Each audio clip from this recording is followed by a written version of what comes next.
Welcome everybody to this video on creative ways to use rudiments on the drum kit.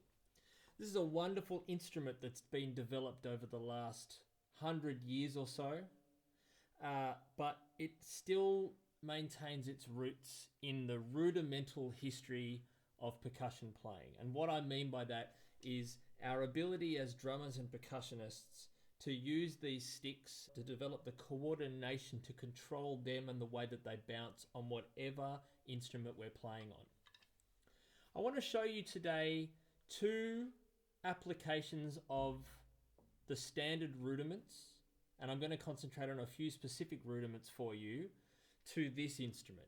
Two ways that you can use the rudiments that you might be studying with your teacher if you've got a good teacher, that you should be practicing every day on practice pads to develop your hands and your stick control, ways that you can apply those fundamental rudiments to the drum kit and use them in musical settings. So let's get straight into it. Here's the first one. I'm going to use what's called a single paradiddle. So for those of you who don't know that or have forgotten or aren't quite sure, a single paradiddle is that one where we combine a single, in my case, right, left, immediately followed by a double, right, right. So that sticking looks like this: right, left, right, right. And then of course, if you reverse that and keep going, you get left, right, left, left. Now there are a couple of things that happen as a result of that sticking pattern, and they're both a result of what we can do while one of the sticks is doing the double. So let me just show you. If I wanted to get from here, the snare drum, over to here, one of my floor toms, and I didn't want to have to suddenly lurch or cover or cross over, what I would do is I'd play right, left, right, right, left, right, and while I do these, left, left, I've got all the time in the world to move the stick over. It's very different than going.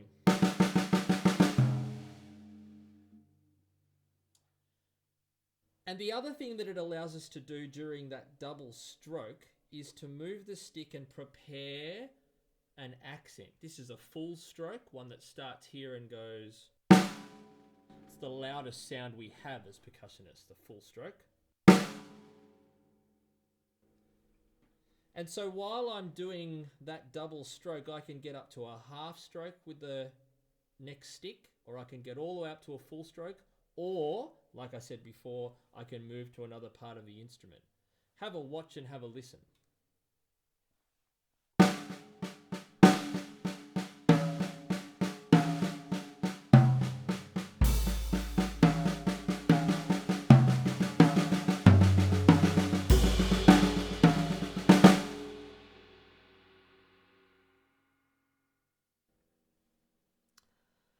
There's another great use of the single paradiddle, and drummers since Steve Gadd first really brought this to life have been messing around with this in all sorts of different ways. Steve Gadd, of course, was a rudimentally trained snare drum player, studied classical percussion at college, at university, and then went on to become probably one of, if not the most widely recorded drummers in the history of modern music.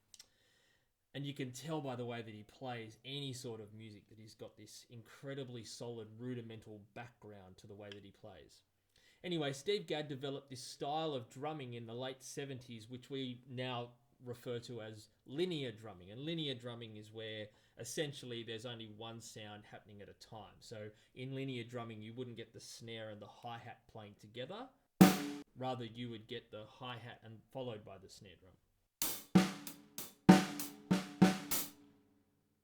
And for those of you that were watching carefully just then, you would have noticed that I played a single paradiddle. I'll do that again. Right, left, right, right, left, right, left, left.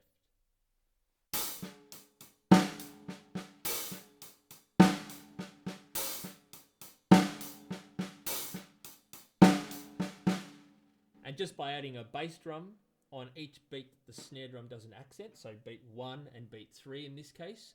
We get quite a nuanced groove, a groove with different volumes in the hi-hat, different volumes in the snare drum because of those softer notes and those accents, and you get a solid grounding from the bass drum or the kick drum.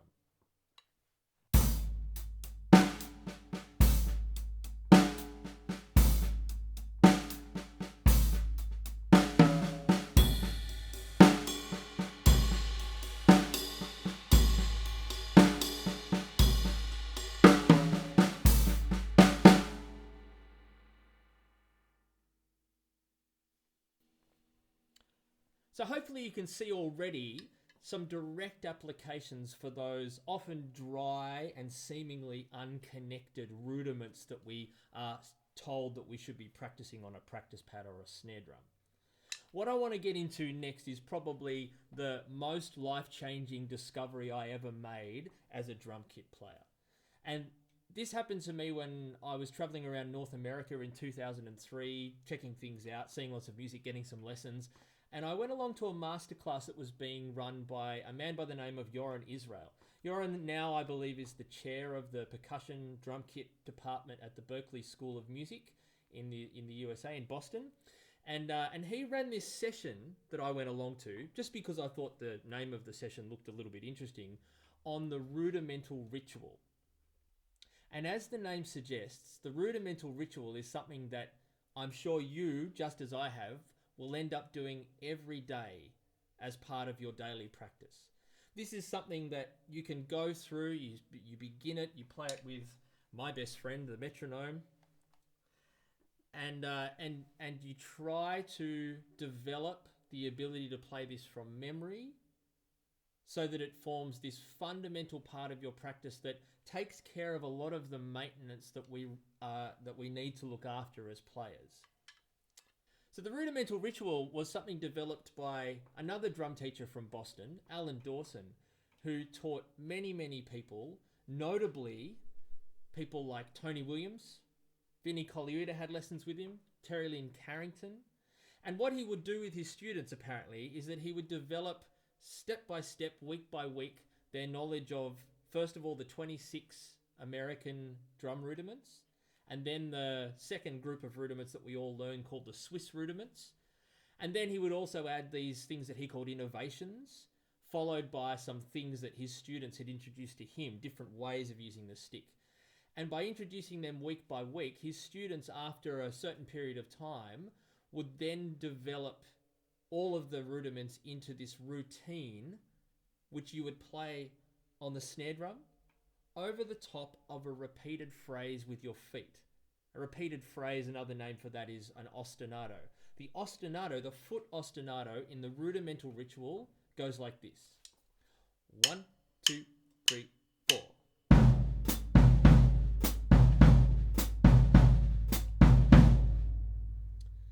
And what we do in the ritual is we play all 26 American drum rudiments, all of the Swiss rudiments, and then those other groups, the innovations and the things that were brought to him by his students, over the top of that ostinato in different rhythmic groupings, all in 4-bar phrases.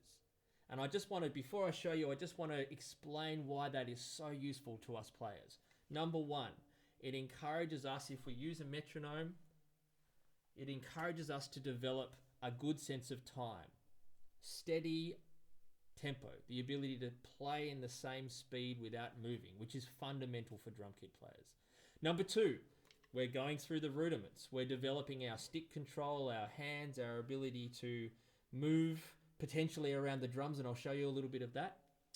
Number three, it develops our balance between different parts of the instruments. And number four, and this is something that I find really useful for students and for myself as well. Number four, it builds into us some very useful and often quite complex independence. Independence being the ability that us drummers need to have to play something in one hand, something different in the other hand, maybe a third different thing in the feet, or a fourth different thing in both feet, and not let those 3-4 elements distract each other. So for example, if I was to play quavers here, and if I was to play, I don't know, bar black sheep here. And I'm just going to imagine that. I don't want what I'm doing here to interrupt or mess up what I'm doing here.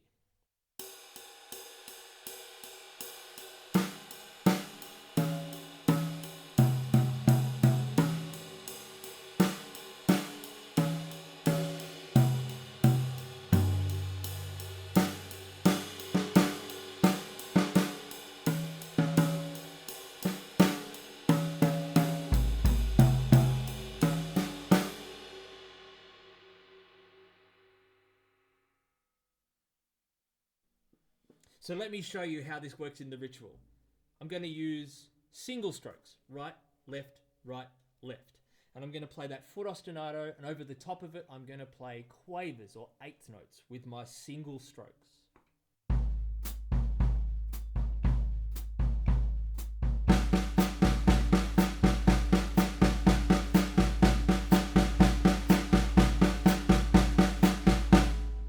We do a 4-bar phrase of that, 4 bars of quavers.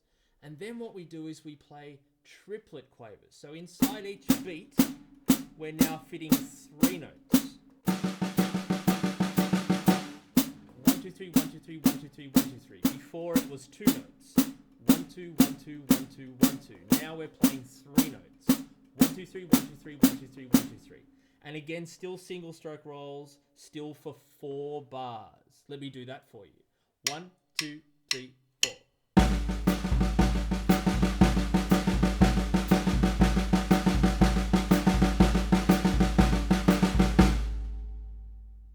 And then you can probably guess what's coming next. Next, we divide each beat into 4 parts or semi-quavers. 1, 2, 3, 4.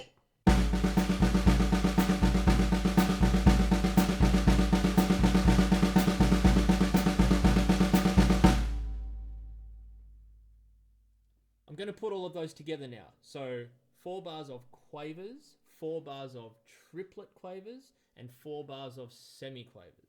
All over that ostinato. 1, 2, 3, 4.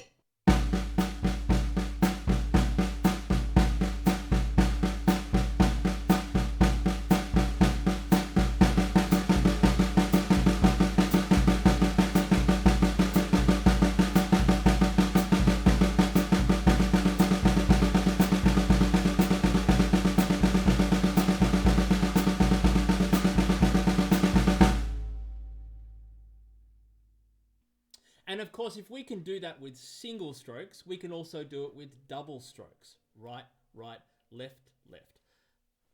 For this one, I'm going to be a bit creative around the drum. So instead of just staying on the snare drum, just whenever I feel like it, I might go to another drum. And you can kind of make this up as you go once you've figured out the coordination and the independence between your hands and your feet. So this is double strokes over that same ostinato with the same phrases. 4 bars of quavers, 4 bars of triplet quavers, 4 bars of semi-quavers. 1, 2, 3.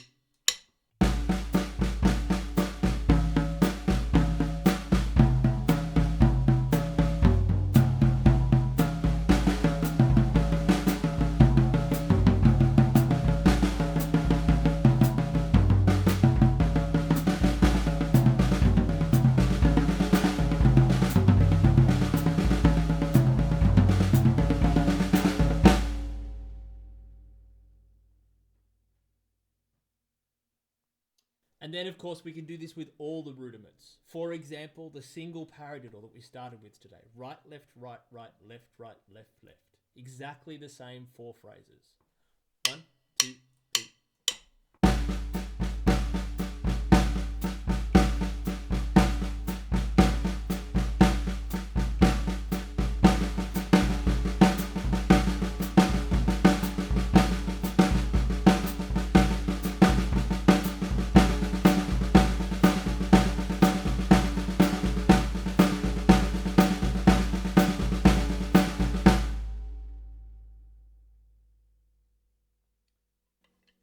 There's an order to the way that the rudiments are introduced in Alan Dawson's lessons, and there's an order in which they progress in the ritual. And there's some beautiful things that happen. There are, I guess you'd call them rhythmic modulations, moving between duplets and triplets and back again, and they set up the next rudiment. They're quite logical in the order that they go through in the ritual, and an important aspect of the ritual itself is to memorize it, to learn how to play it from memory. That's probably something to discover in another video, or maybe something for you to discover yourself. But I just want to leave you with one further thing. And this is something that Alan Dawson made all of his students do for a really good reason. He made them play it with these. These are brushes. These are part of the weaponry of any drummer, most percussionists. And we use these a lot in playing jazz. We also use them in different types of music. In fact, they came from vaudeville originally. They came from the variety shows with the orchestra pit down the front, where the traps player, and this set of instrument was originally called the traps because they were the trappings that you would bring in. The traps player would have to try and find ways of creating sound effects for all of the various things in the vaudeville show, also to accompany different types of music, different types of dancing, to try and have duets with something like a tap dancer. And these brushes became something that all of these traps players started using in vaudeville. Originally, apparently, they were fly swatters. People were using fly swatters to, for example, on a snare drum, try and sound like a train.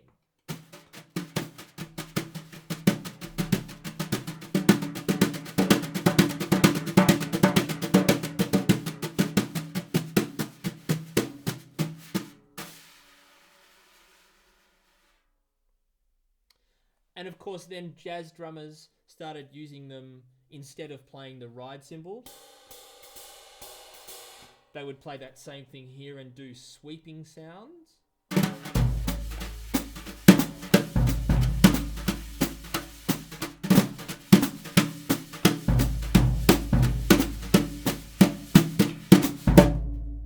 Or when playing slow music in a jazz setting, ballads we call them.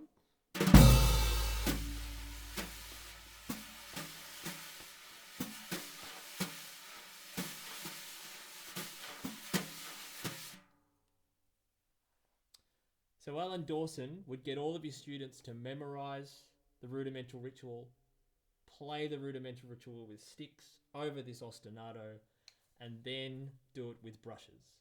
And I can tell you, on days where I play the ritual with brushes, once, maybe twice through, and then go back to playing music with drumsticks, I feel like I have the ability to play anything. My ability to execute ideas with my sticks after playing the ritual with these seems endless. I'm sure it's not, but that's the way it feels. And the reason for that is that unlike sticks, which bounce back from the surface of a drum, you have to work really hard to get these brushes to do the same thing.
I hope you've been inspired by some of the ways that we can use the 26 American drum rudiments and eventually the Swiss rudiments around this wonderful instrument, the drum kit. If you want to find out more about the Rudimental Ritual, there's plenty of information online about it. There's also a book written by and published by John Ramsey, one of Alan Dawson's students, that you can find where the Rudimental Ritual is printed. You can hear a recording of the ritual played by John Ramsey, and there's also a recording of Alan Dawson playing the Rudimental Ritual himself at breakneck speed. You'll love it. Good luck with your rudimental studies. Good luck with your application of them onto the drum kit. See you again.